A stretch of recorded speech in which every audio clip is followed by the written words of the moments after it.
રિયાઝ home કિચનમાં સ્વાગત છે। આજે ફ્રેન્ડ્સ, લારી ઉપર મળે તેવી જ પૂરી ઘરે તમે આરામથી બનાવી શકો છો। તો વિડીયાને અંત સુધી જોવાનું બિલકુલ ના ભૂલશો અને સાથે સાથે મારી ચેનલને સબસ્ક્રાઈબ કરી નથી તો પ્લીઝ સબસ્ક્રાઈબ કરી આપો, જેથી રેસીપી છે તે જોવા મળે। તો ચાલુ કરીશું પૂરી બનાવવા માટે। તેના માટે સોજી લીધો છે 1 વાટકી, દાણાદાર સોજી લેવાનો છે। ત્યાર પછી 1/4 મેંદો ઉમેરી દઈશું। તો મેંદાને 2 સ્પૂન જેટલો મેંદો લીધો છે। ત્યાર પછી તેમાં ફૂલ ગરમ પાણી કરેલું ઉમેરીને લોટને તૈયાર કરી લઈશું। તો આટાને ટચ ના કરી શકીએ એટલા માટે ચમચીની મદદથી તૈયાર કરીશું। આટાને ફૂલ ટાઈટ બાંધીને તૈયાર કરવાનો છે। તો અહીં થોડોક બંધાઈ ગયા બાદ હવે ચેક કરી લઈશું। હલકો લોટ ગરમ હોય ત્યાં સુધીમાં પૂરીનો લોટ બાંધીને તૈયાર કરવાનો છે। તો અહીં તૈયાર થઈ ગયા બાદ હવે ભીનું કપડું તૈયાર કરી લઈશું અને તેને 15 મિનિટ રેસ્ટ દેવા માટે ઢાંકીને રાખી દઈશું। ત્યાં સુધીમાં બટેકાનો માવો કરી લઈશું। તો આલુને લીધા છે, તેને સરસ મેશ કરી લઈશું।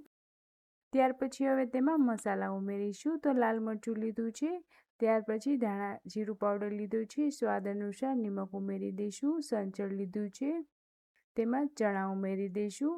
સાથે સાથે ધાણા લીધા છે। તો હવે સરસ એવું મિક્સ કરી લઈશું। માવામાં તમે આંબલીનું પાણી પણ ઉમેરી શકો છો ખટમીઠું કરવા માટે, અને આંબલીની જગ્યાએ તમે લીંબુનો રસ નીચોવીને પણ માવો બનાવીને તૈયાર કરી શકો છો। તો હવે લીંબુનો રસ ઉમેરીને તેને ફરીથી મિક્સ કરી લઈશું। તો અહીં પાણીપુરીનો મસાલો છે તે બનીને તૈયાર થઈ ગયો છે। ત્યારબાદ હવે જે 15 મિનિટ પહેલા લોટને બાંધીને તૈયાર કરેલો છે તેને હવે ચેક કરી લઈશું। તો અહીં જોઈ શકો છો સરસ સોફ્ટ બની ગયો છે। ત્યાર પછી તેમાંથી એક મોટી સાઈઝમાં લુઓ લઈશું અને આ રીતે તેને દોરી બનાવી લઈશું। તેમાંથી નાની સાઈઝમાંથી હવે લુવા તૈયાર કરી લઈશું।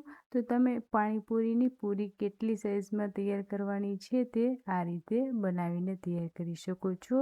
તો એકદમ સ્મોલ સાઈઝમાં લુવા તૈયાર કરી લઈશું। લુવા તૈયાર થઈ ગયા બાદ તેને 2 હાથની મદદથી પ્રેસ કરીને તૈયાર કરી લઈશું અને બેલનની મદદથી વણીને નાની સાઈઝમાં પૂરી છે તે તૈયાર કરી લઈશું।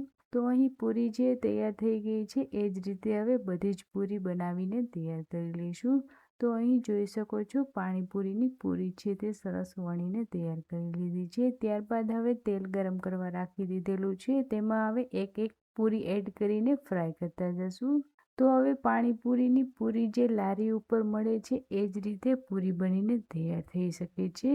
તો એકવાર ચોક્કસથી રેસીપી ટ્રાય કરજો, તમને પાણીપુરીની પૂરી છે તે ફ્રેશ ઘરે ખાવા મળશે બનાવીને। લારી ઉપરની તો પાણીપુરી ખૂબ જ એન્જોય કરી હશે, પણ એકવાર ઘરે બનાવીને ફ્રેશ તેલથી લઈને આટા સુધીની ફ્રેશ પ્રોડક્ટમાં તમે પૂરી છે તે બનાવીને તૈયાર કરી શકો છો। તો પાણીપુરીની પૂરી છે તે બનાવવી એ એકદમ ઇઝી છે, તેનો ટેસ્ટ પણ ખૂબ જ સારો રહે છે। તો એકદમ ક્રન્ચી પાણીપુરીની સાથે અહીં પૂરી છે તે બનીને રેડી થઈ ગઈ છે, તેને હવે કાઢી લઈશું। ત્યારબાદ હવે એ જ રીતે બીજો રાઉન્ડ ફ્રાય કરીને તૈયાર કરી લઈશું। તો ફ્રેન્ડ્સ, પાણીપુરીની પૂરી છે તે ખૂબ જ ભાવે છે, તો તમે એકવાર ચોક્કસથી ટ્રાય કરજો, તમે ખૂબ મજા માણી શકો છો। તો અહીં પાણીપુરીની પૂરી છે તે સરસ ફ્રાય થઈને રેડી થઈ ગઈ છે। તો હવે તેને એન્જોય કરવાની છે। તો જોઈ શકો છો એકદમ ક્રન્ચી પાણીપુરીની પૂરી છે તે બનીને તૈયાર થઈ ગઈ છે। તો હવે આપણે મજા માણીશું। તો ફ્રેન્ડ્સ, રેસીપી પસંદ તો ચોક્કસથી આવી હશે, તો લાઈક કરવાનું, શેર કરવાનું અને સાથે સાથે સબસ્ક્રાઈબ કરવાનું બિલકુલ ના ભૂલશો। સબસ્ક્રાઈબ બટન દબાવેલું હશે તો મારી ચેનલ તમને સૌથી પહેલાં મળી જશે। તો ફરી મળીશું નવા વિડીયો સાથે। Thank you. પાણીપુરી છે રેડી।